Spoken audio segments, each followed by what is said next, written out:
Hi everyone, I'm Gabriel Barboza. This is B2B Insiders. I'm here with David Costa Lima, with Anthony Pierri, which is a master in product marketing, and I've been super impressed with all the content that he's been putting out there. Anthony is a partner at Fletch PMM. He, help companies make sure they are positioned well, they are messaging well, and that they get understood and that people learn about what that company is about, right? So, Anthony, thank you so much for joining us. And can you please introduce yourself briefly?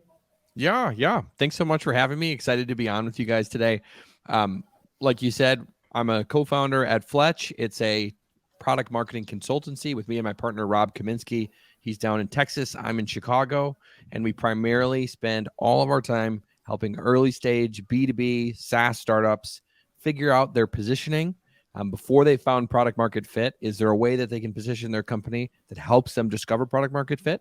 And then we actually help them take that and express that positioning in their website messaging. So it's kind of a unique spot where we're not just doing pure strategy like a lot of the consultants are doing. We're actually trying to help you get an early win by turning that strategic messaging into actual website copy that will resonate across different segments as you're going about testing, trying to find that fit that we're all looking for as startups. Yeah, this is such a great topic, right? Because a lot of people sometimes they're really focused on the product and they don't know exactly how to describe their product into their audience, and then in order to find the product market fit, as you mentioned. So briefly, how can you explain a bit of the Fletcher methodology? How can you, if you have some few key steps that you think is really important, at least to start crafting this positioning? What are the elements that you look at before? How can you tell us a bit how your work actually happens? Absolutely. So basically, we have a framework we've been developing for about a year. We've been doing this type of work a lot longer, but we only started to try to put it all down on paper, and we've been using this process to try to help startups do their positioning. So a couple key concepts to keep in mind. Right now, product marketing language is very squishy. It's wishy-washy, all the words mean different things. So the first step that we try to do is to get very, very specific and technical about what each of these different words means. So let's take something like benefit, feature, value proposition, positioning, messaging, even like those broader concepts. If you ask a bunch of product marketers, they're all going to say different things.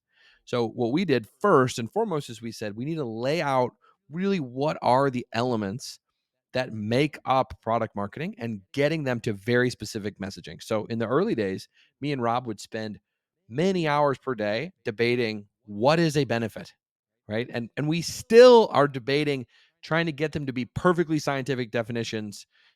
The end goal would be that you could have a computer program scan text and tell you this part of the sentence is the benefit, this part of the sentence is the feature, and break it all down like at literally a coding level.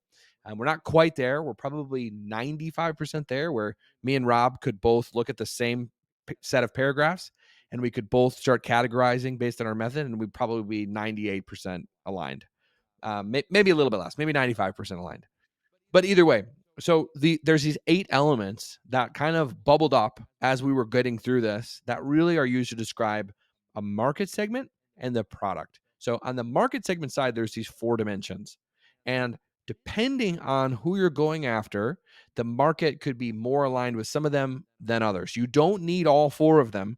And likely, if you're a startup, you won't have all 4 of them. So it is a persona, and the persona we use as a catch-all term for what role are we talking about? Is this for marketing managers, or is it for like a department? This is for sales teams. This is for freelancers, right? Like that's like our persona bucket. It's like essentially who. If it's a person. So you have persona, then you have company type, and we use that to determine, is this an industry? Is this a business model like a SaaS company? Is this company size? Is it an SMB? Is it an enterprise? So all the different ways that you could slice and segment different types of companies, that's what the second box, company type, represents. And then we have these 2 that aren't quite as tied to specific people. We have a context box, and then we have a problem box. And so the context box is essentially, what are they trying to do and how are they doing it? So it's both, you need both of those pieces. I'm trying to, it's like, take the example of Calendly.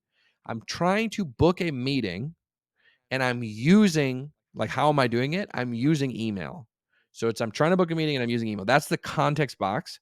And then the problem box is, where does that how aspect of the context break? Why is it breaking? So when I'm using email to schedule a meeting, keeping with this Calendly example, it breaks because I have to send back and forth like 10 different emails. Can you do these times? No. How about these times? No. What about this date? And so that's very annoying. So you have persona, company type, context, and problem. Companies that are very vertical focused, like we've built a product for a specific type of company, usually they're clear on the persona or the company type. And the context and the problem might be multivariate. Like they might say, we have a app for construction workers. What context and problem does that solve? Lots of them, right? It's for when construction workers are doing project management, when they're doing, each of these different things, and lots of different problems. Conversely, if you're a horizontal product, it basically, like Calendly, for example, it's very specific on that moment. I'm trying to schedule a meeting using email, and the problem is it's breaking. But the persona and the company types are highly varied. Who falls into that use case? You can have CEOs, freelancers, teachers, counselors, B2B salespeople. Lots of people will find themselves in that. So those 4 elements are really how you can explain what the market is. On the product side, there's 4 more elements.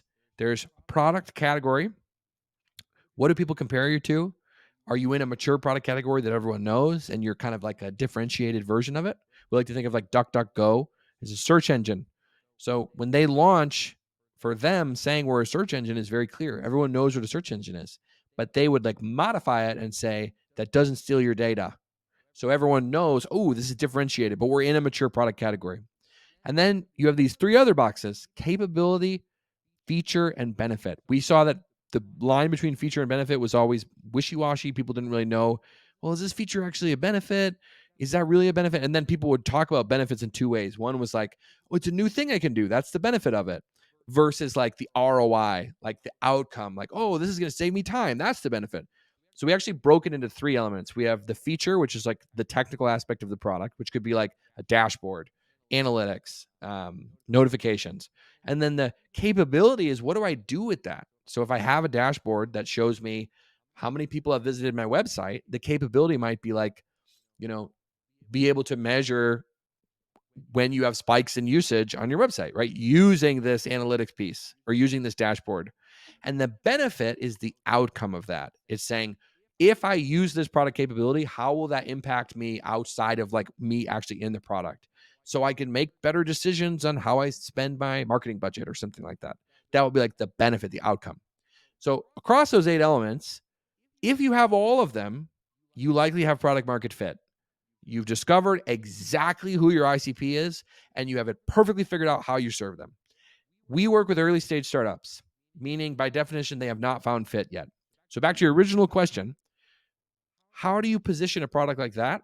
The way we take it is the same way that a product has a minimum viable product version of it that's extremely, it's minimized, it's not quite done, it's a little rougher on the edges, but it's enough for people to start getting value. We say you need minimum viable positioning. And that's not all 8 boxes. It's likely 1 box from the top row and 1 box from the bottom row. So if you say, I'm not quite sure who the ideal company is, but I do know the specific context, then your minimum viable positioning, we would call it which one you choose, which ones are clearest. We'd say that's your positioning anchor. You could say, I'm anchored on the specific context and problem. And then you need to include one from the bottom side as well. So for example of DuckDuckGo, literally in their website messaging, they're like, are you tired of being tracked online? Use our search engine, right? So they are anchored on the problem and the product category. The search engine, right, that doesn't track you. Those 2 pieces. They don't tell you exactly which persona uses it. They don't tell you exactly what companies use it. And even in the product, they're not even telling you like, here's all the cool features and things like that. It primarily is those 2 things that get you to the anchor. So a big part of our process when we work with companies is to flesh out what is the right anchor based on where they're at and what they know and what they don't know. And it's likely going to be one element from those 4 product elements and then one element from the 4 market elements. So I'll pause there. Long answer to your question. It was a simple question, but with a lot unpacking it. So it's amazing. It's amazing. Gabriel, sorry, I want to like just comment a few things and then I was open to you. First of all, it's like I did already like a ChatGPT prompt based on your content. So it's pretty much the idea is like, look, based on those concepts here, tell me exactly the positioning or something like that. So the idea to try the scientific mode in order to achieve like a result or at least some kind of direction, it makes really sense. But at the end of the day, there are a lot of things that are subjective. So it's not scientific in that manner, but well, that's quite great. Well, the second thing that I like to say is that there's a framework that says the single case, multiple personas, single case, single persona. That was a really game changer for me because it makes total sense in order to build content, in order to structure the website and everything. And now, well, 2 questions, and I'm sorry now I'm talking quite a lot, but it's because it's a great topic and it just comes in. The first thing is based on the fact that you don't have your ICP yet, but you need an ICP in order to craft your position and messaging. Is there a process that you guys do in order to understand who could be the ICPs? Like, is that something like data driven, or when it's really early stage, you don't have enough data in order to check? How can you try to figure out which the ICP? And the second thing is you said about the MVP, which is the P is this positioning, right? Like it's not the product.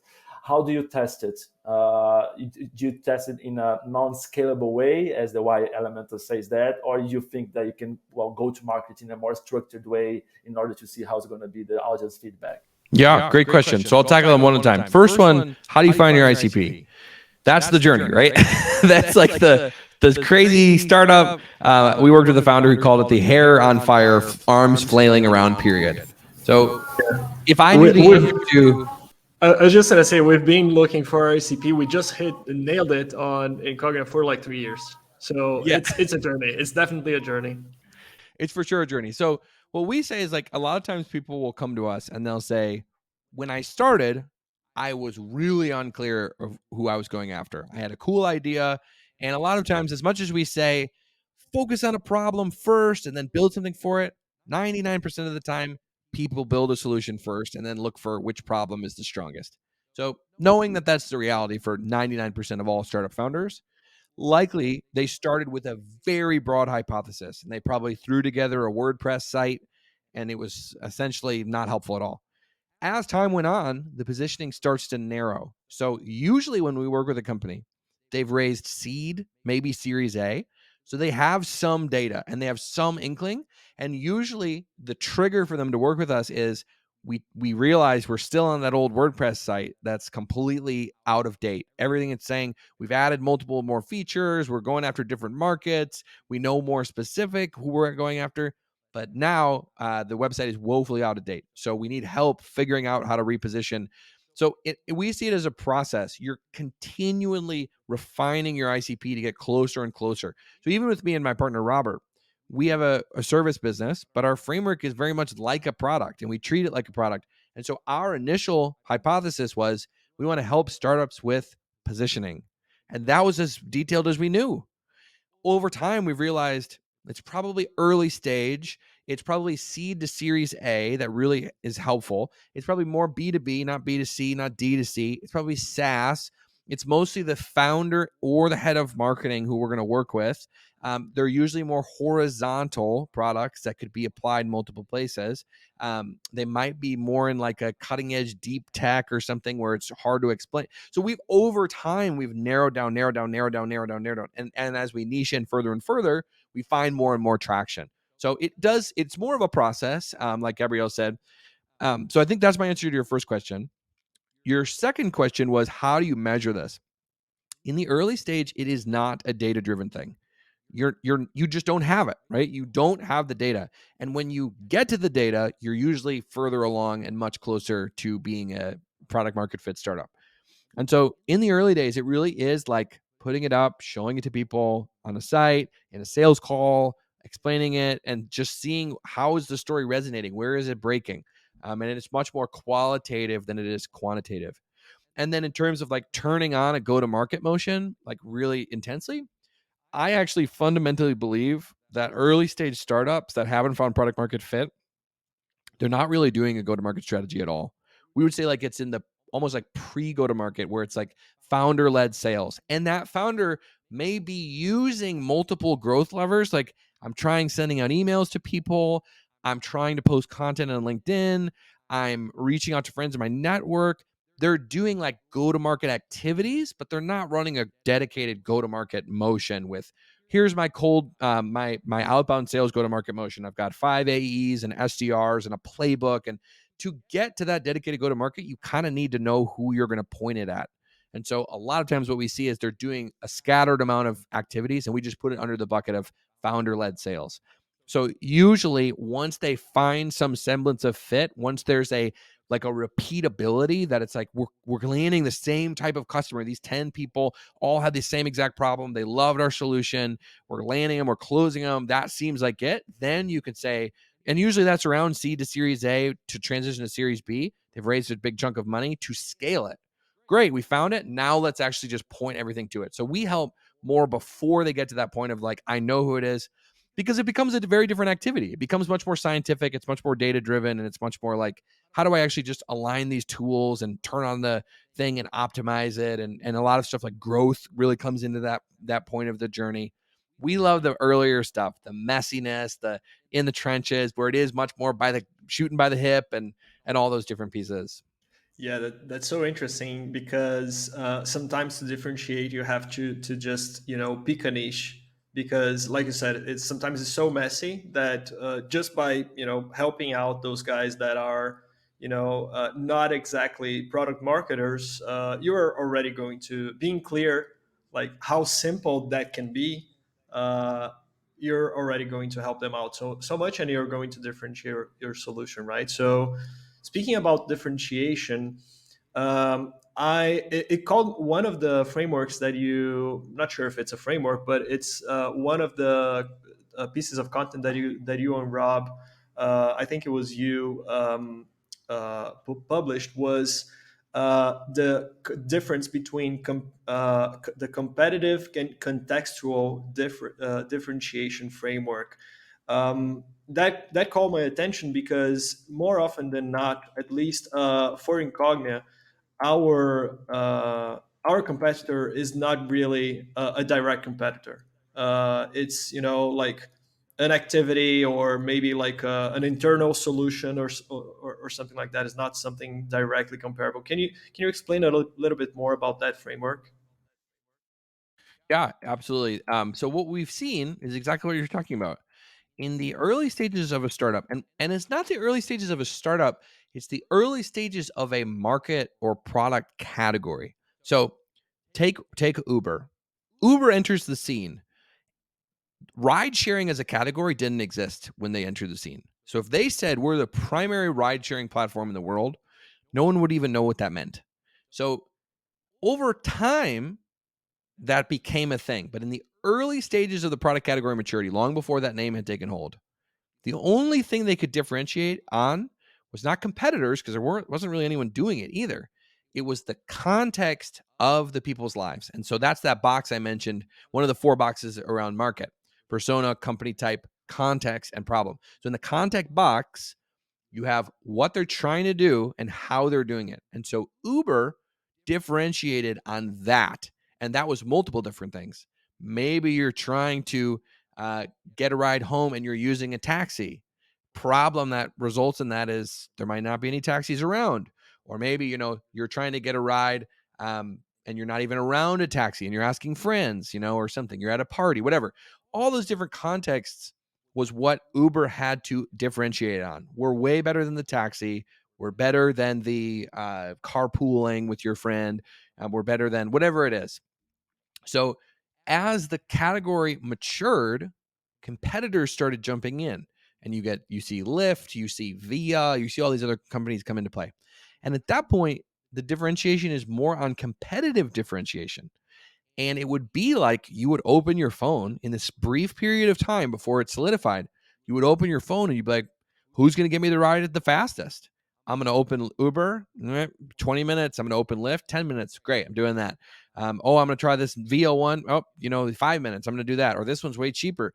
At that little brief period, the competitive differentiation comes into play more. And so we see this a lot when in the early stage of a product market category maturity, as people are entering, sometimes you need to really show that you are better at the product level than they are.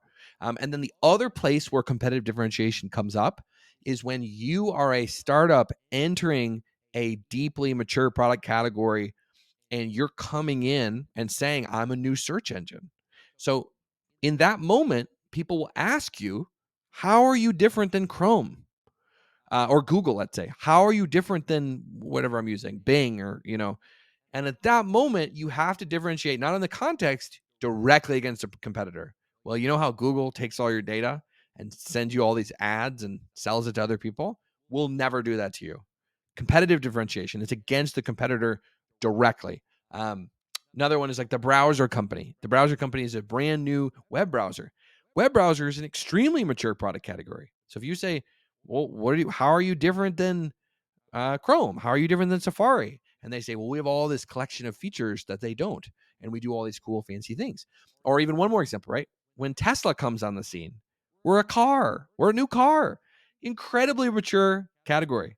Competitive differentiation. Why are we different? We're electric, right? We don't run on gasoline. So it was a competitive differentiation there. And just to finish out that loop of the curve, eventually, after you've kind of passed both, if you actually are one of the winners, if you win out like Uber and Lyft, then you are differentiating on brand. You no longer think of Uber as, well, they have this feature and Lyft doesn't. You're just like, I'm a Lyft user. I use them. I love them. And that's the brand I like. And the other people are like, I'm an Uber user. And so especially when companies get really big and they have multiple products and a product suite, and like Uber has Uber Freight and Uber Eats, it's no longer a product marketing activity. It is a brand activity where you're essentially trying to raise awareness on the brand as a whole. It's interesting because there's this sometimes this I've seen some discussions, right? Should you differentiate your solution? Should you invest more in your brand? And some folks that work with brands saying, oh, maybe you should start investing in your brand since the early days, right? Because you want to create a brand.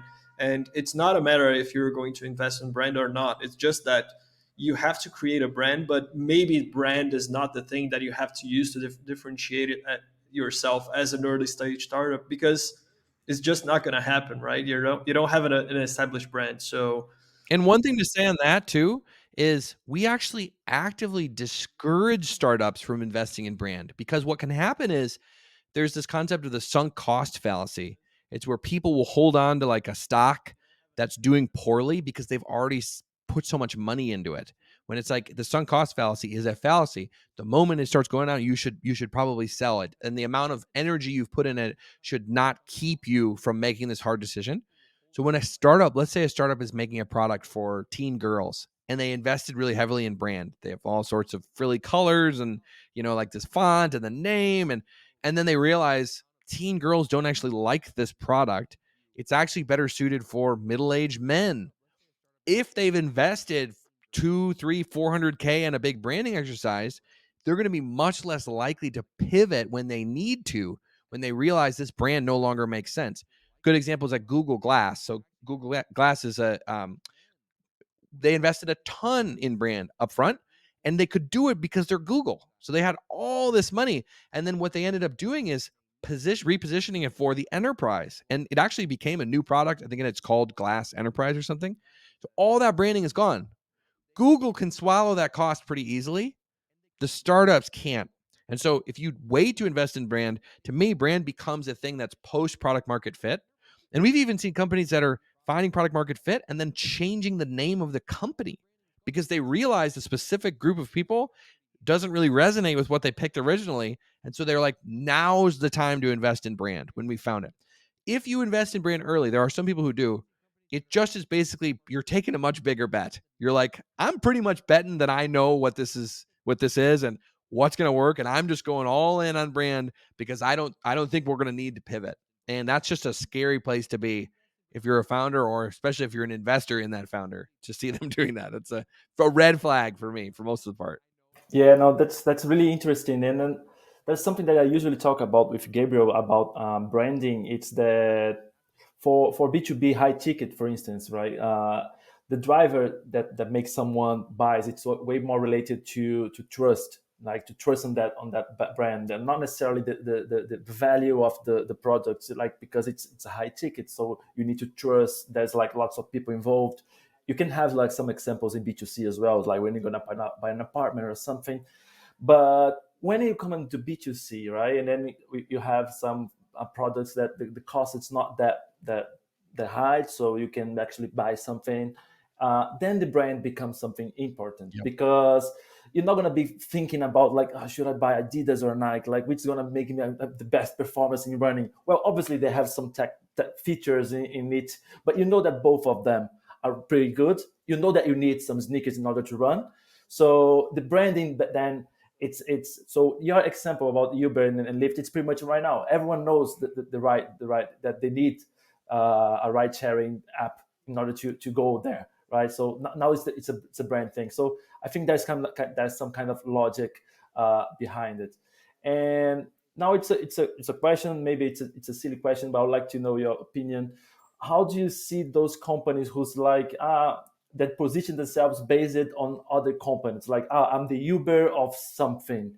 How do you see that? Do you think it's good in your way because, well, it's easy to understand, but maybe not for the brand? Do you have an opinion about it? I think those are good shorthand, if they actually work, because I've seen people who are like, we combine Twitter and Salesforce and Uber, and you're like, what? Like, what does that even mean? And so I've seen them work pretty poorly. Sometimes it could be helpful, but it's mostly for like, it can help like word of mouth, I think, as like a way to explain it between people.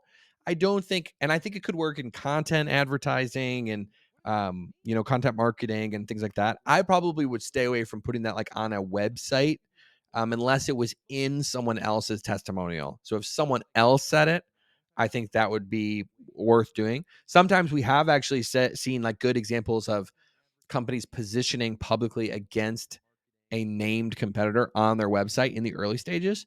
And I think that can work, right? Like, I think that can be powerful depending on who you are. There was a Zoom competitor called Around. And for a while, the H1 and the H2 and their hero on their website was like directly targeted at Zoom, because what they were pointing out was this really specific time where you're running a Zoom call and you have some people in the same room. You got 3 people in the same room on their laptops. And you got someone up on a TV who's remote, and Zoom like is terrible for that environment. People have to unmute their mics, and it's like feedback and all sorts of stuff. And this product solved that exact problem. And I think they had like Zoom was in their title of like, did Zoom use us? And I think in the early days that can be fine, because what you're trying to do is get a spot in their brain. You're like, the positioning is both a spot in the market landscape, but more importantly, a spot in the customer's minds. When would I use this? Who would I use it for? And so a lot of times we see when companies don't talk about, they just talk about the product and the technology and not connecting it to the market. Like I saw a post the other day on LinkedIn. It was like this new quantum computer can do tasks that a normal computer would take 47 hours to do. It can do it in like 4 minutes or something ridiculous. I'm like, super interesting.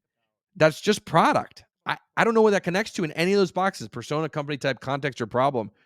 I don't know if I would ever use that. And maybe I'm the ICP. Maybe they would really like it if I would buy this quantum computer. But usually that's a place where we see that break too. Nice. Yeah, I think sometimes that can be silly, but sometimes it's good, right? I've heard a company saying, "Oh, we're like maybe a couple of months ago, we are Airbnb for boats," right? And you just get it, right? So sometimes I think it's good.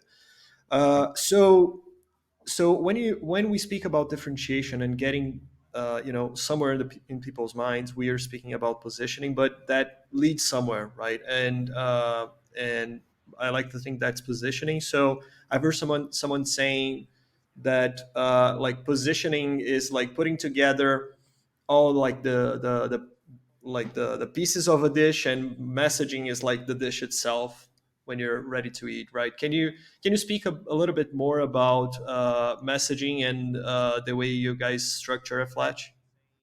Yeah, I think, and I do think it's like there's 3 layers, right? There's the positioning, the messaging, and then the actual copywriting of like how do we turn it into the language that people care about.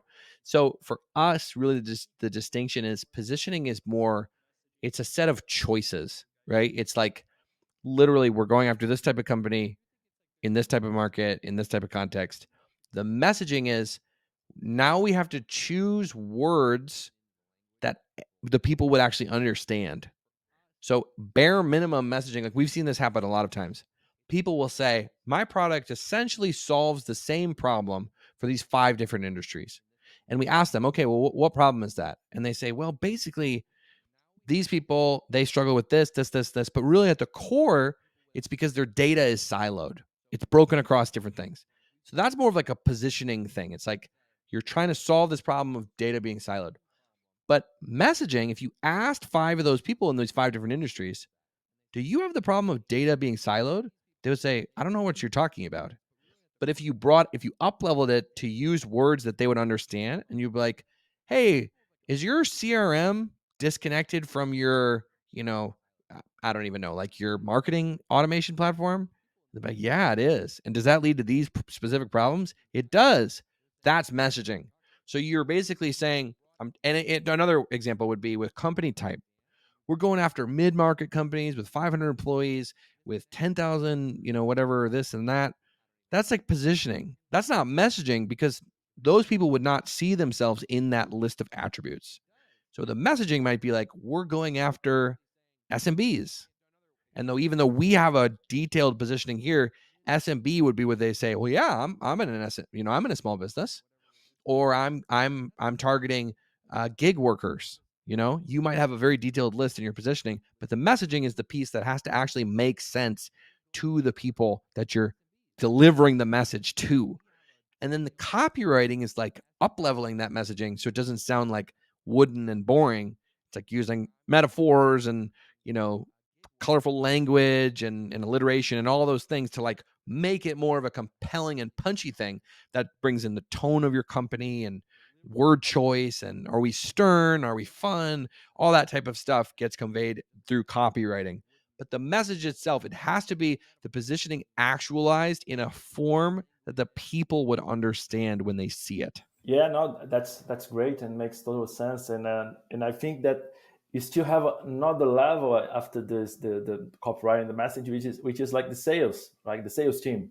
So it's like you have the positioning that sometimes it's a bit more internal, right? Like not necessarily gonna expose that to as an advertiser or anything. So you have the messaging that it needs to be specific to the ISP, but it needs to be quite clear. Then you have the copywriting, like you have the copy, the ads that's easily more specific. And after that, you have like the sales team that's going to be aligned. And that's why it's so important that marketing and sales needs to be thinking the same way, because, well, it's pretty much the same kind of messaging, different levels in different stages. So yeah, no, that's great. Gabriel, do you have something to? That's super interesting, and we, like to be, super practical and understand not only about the concepts, but how did that apply to reality, right? So Anthony, can you, and you guys do that greatly at your content and Rob's. Can you bring a couple of examples? Good messaging, bad messaging, like really bad messaging. Like it's sometimes really useful to learn from examples and from good and bad examples, right? Yep. The some bad examples. Me and Robert, my partner, we both like to pick on Airtable because for a while, Airtable, their main hero image was connect everything, achieve anything, which could not tell you less about what the product does or is. That was another good one. Another one we love was from Seth Godin, who some people argue is the world's greatest marketer. He started a website called, or basically a cohort learning called Alt MBA. And on the Alt MBA website, I don't know if it's still like this, but it was a giant video with a big play button. And it said, "You're ready. The time is now." And that's it. And the best part was the play button in the middle wasn't actually a play button. It was not clickable. You had to scroll down and click the play button in the corner. So we were like, come on, Seth, what are you doing? You know, you're supposed to know better than this. So that's another terrible one. There was a much smaller company, which I won't name because they're not nearly as big as either of those. But their main H1 and H2 was one platform, many solutions. And they said they printed that on shirts and hoodies for the company, and they're walking around like, yes, that's us. We're one platform and many solutions. Like, couldn't tell you less. So that type of stuff we don't like. We think there's a lot of good ones that have those like positioning anchors that I was mentioning, right? So good example is Mercury. Mercury is a neobank for startups. And if you go on their page, it's incredibly clear this is for startups. And it tells you these are the features and the capabilities that matter for startups, that startups think is interesting. And so you very much get who this is for. And so the moment that we started Fletch and we started asking around tech people, we're like, what should we use for banking? Everyone said Mercury because it was ingrained in their mind. If you are in the startup ecosystem as a SaaS company or a software or even a service provider in that ecosystem, you need to be using Mercury. They carved out that space for them. So we love that example. And there's some other good ones. Another fun one is this guy. This is a service guy. His name's his website is called Roast My Landing Page. And it's essentially he gives CRO tips and through a video where he basically tells e-commerce companies, here's how you can improve your conversions. I'll go through it. I'll record a video and roast it. So if you go to his website, it's extremely clear what he's doing and who it's for and what the outcome is. And he hits every single note. And obviously he should, because he's telling people how to make their websites better. So it's a self-fulfilling thing there. But we love those two examples. Great. Well, but let's be honest, like the Airtable, it's a complex one, right? It's not an easy one. Sometimes it's still difficult for me to imagine how the possibilities that you have with the platform. It's quite complex. Yeah, for sure. But that's a good one. Sure. Kind of like Notion, for example, right? You can do so much with Notion, like depending on what you want to use, but you have to, that's the thing, right? If you don't really find your ICP and you go into your niche and understand like how people are actually using, especially in the beginning, you're not going to be able to actually achieve that, right? And Notion actually gets around it pretty good. The Notion H1 right now on the hero, the first line is your wiki, docs, and projects together. So they basically just said it's these three product categories combined. So you immediately are like, oh, interesting. And Airtable for a while at the beginning was calling themselves like, we're a more advanced spreadsheet, right? We're a spreadsheet plus. Like we can do all these things spreadsheets can't. And then people had kind of an anchor. And then when they talk to more technical audiences, they would say, we're like a SQL database, but we're simpler.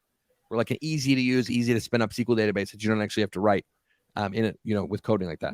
So over time, obviously, and the reason Airtable is so tricky is because Airtable is almost like the raw materials to create products. And so you'll see this with a lot of companies that use templates that are very, very like building blocks type companies. And then they build these templates, and the templates are kind of like MVP products. Like if I go in and I'm grabbing the Airtable marketing campaign template, it's essentially a product for marketing people. If I go in and I grab the Airtable CRM, it's essentially a product category for them. So sometimes these companies, you can't really position very easily the company itself because the company is like the raw material. Like me and my partner Robert were talking about it today. How do you position wood? You're selling wood, right? How do you position that? Well, it's kind of pre-product. It's like the raw materials to make products. And the same thing with Airtable. It's the raw materials that you could turn into a marketing campaign. You could turn it into a CRM, but the raw materials are just raw materials. The same way wood is like, yeah, it's a thing. You cut it down and it could be a cabinet. It could be a house. It could be something to put in your fire to warm you in the evening. I thought that you can make heat and burn your house wood. Yeah, exactly. So like trying to position these products that are really not even a product, they're a collection of potential products, right? They're Exactly. selling like the raw material. So those ones kind of break our model, and really why they have to lean into things like templates to get them off the ground.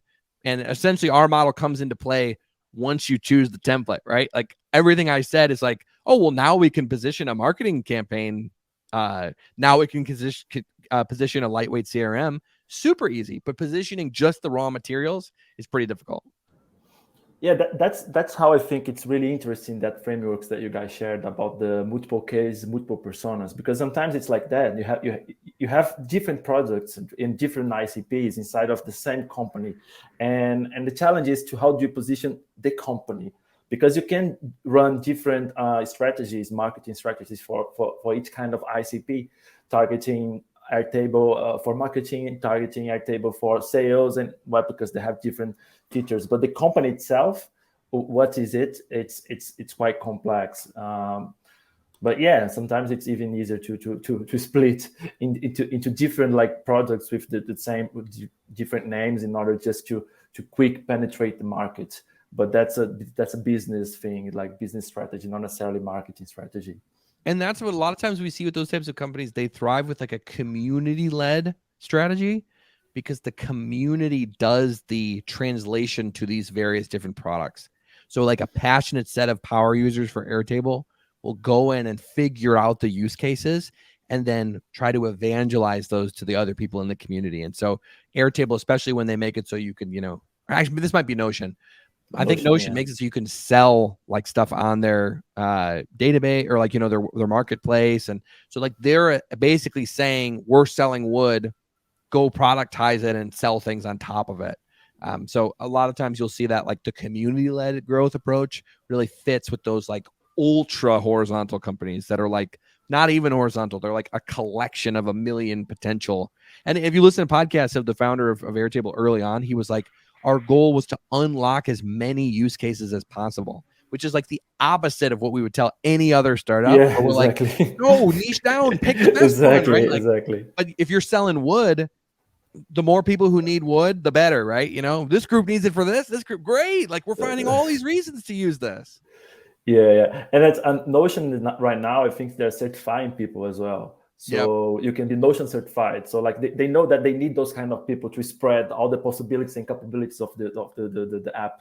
So that's also a really like clever way to make the community stronger and more acknowledge the product. Yeah, when you're dealing with a product-led growth type of product, you need community, right? Otherwise, it's easy, just easier, right? The community is going to help out your product grow. So Anthony, really interesting. You in the beginning positioned Fletch as you explained a bit about the positioning of Fletch, as helping out founders, helping out early stage startups position and message. So is there anything that you would like the audience to understand more about Fletch and the work that you and Rob are doing, and how you guys can help out startups? Yeah. So on our website, we basically talk through detailed end-to-end how we work with startups, our process. We have pricing up there. We ungate it all. We share everything. So that's probably the highest engagement we could do together, would be like actually run our process to get you a new homepage written.